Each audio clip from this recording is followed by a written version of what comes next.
بسم اللہ الرحمن الرحیم نحمدہ ونصلی علی رسولہ الکریم اما بعد علیکم بسنتی رسول پاک صلی اللہ علیہ وسلم کی مبارک سنتوں کو بیان کرنے کا سلسلہ چل رہا ہے۔ جب ہم کھانا کھاتے ہیں تو کھانے کی کیا کیا سنتیں ہیں یہ جاننا نہایت ہی ضروری ہے تاکہ ہمارا کھانا کھانا بھی عبادت بن جائے۔ تو اب جو ہے تقریباً جو مختلف احادیث کی کتب میں کھانے کی جو سنتیں ہیں تقریباً 30 کے قریب بیان کی گئی ہیں۔ تو اب ہم تھوڑی تھوڑی بیان کرنا شروع کریں گے تاکہ یاد ہو جائیں۔ روزانہ یہ 2 یا 3 منٹ کی یہ ویڈیو لازمی دیکھیں تاکہ آپ کو رسول اللہ صلی اللہ علیہ وسلم کی سنتوں کا پتہ چلے۔ تو کھانا کھانے کے متعلق جو سنتیں ہیں، سب سے پہلی سنت یہ ہے کہ کھانا کھانے سے پہلے ہم اپنے دونوں ہاتھوں کو اچھی طرح سے دھو لیں اور منہ اس کی کرلی کر لیں۔ یہ سنت ہے، سب سے پہلے دونوں ہاتھوں کو دھو لینا۔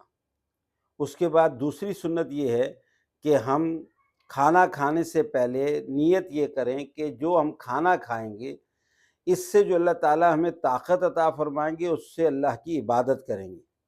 یہ نیت کرنا بھی سنت ہے۔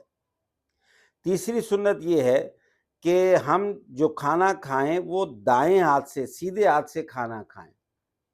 کھانا اگر کسی کو دیں تو سیدھے ہاتھ سے دیں، لیں تب بھی سیدھے ہاتھ سے لیں، اور جب کھائیں تو تب بھی سیدھے ہاتھ سے کھائیں، یہ بھی سنت ہے۔ اسی طرح سے کھانا جو ہے وہ بیٹھ کر کھانا، یہ بھی سنت ہے۔ اگٹھے بیٹھ کر کے کھانا، یہ بھی سنت ہے۔ بیٹھ کر کھانا اور اگٹھے بیٹھ کر کے۔ ایک حدیث پاک میں آتا ہے کہ جس قدر جتنے بھی زیادہ ہاتھ ہوں گے، یہ مشکوٰۃ شریف کی حدیث ہے، اتنی ہی اللہ کی طرف سے اس کھانے میں برکت زیادہ ہوگی۔ تو کھانا ایک تو بیٹھ کے کھایا جائے اور دوسرا مل بیٹھ کر کے کھایا جائے، یعنی اگٹھے بیٹھ کر کے کھایا جائے۔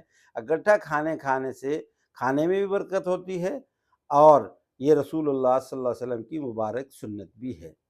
تو آج کی یہ سنتیں یاد کر لیجئے، آئندہ انشاءاللہ پھر مزید سنتوں کو بیان کیا جائے گا۔